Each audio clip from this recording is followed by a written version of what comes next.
Hi, welcome. In this video, we're going to show you how to use our parts with assembly model and follow it up with our AI retopology tool. Let's get started. First, you'll need an image, so you'll upload an image that you want to use. I wanted this one, and on the bottom part of the screen, you'll see some buttons. You'll want to press the image to 3D button.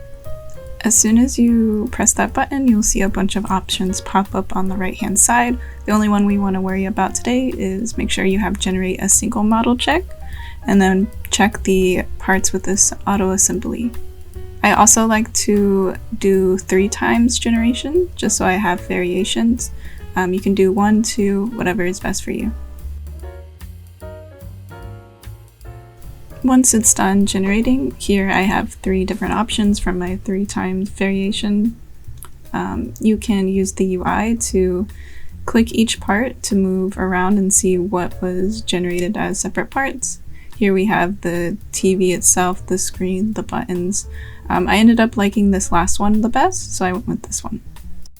Once you have the model you like the most, on the bottom part of the screen, you'll see a button that says AI Retopology. You're going to want to click that button and it will take you to a separate page.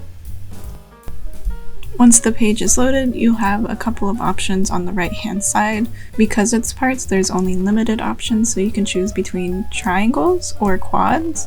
I specifically want quads, so I'm going to go ahead and highlight quads, and then I can't get textures on parts as of right now, and then I will generate this retopologized mesh.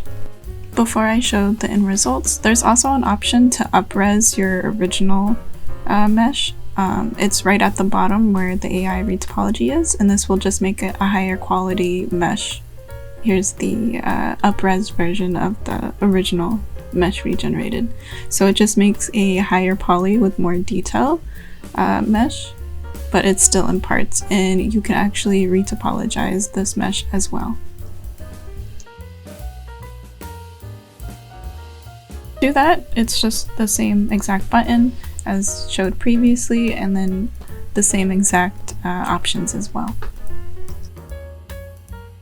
Here is the finished retopologized mesh. This is from the original mesh. As you can see, all the parts are still there. And this is the results of the up-res model retopologized. I hope this helped, and thank you so much for watching. Bye guys.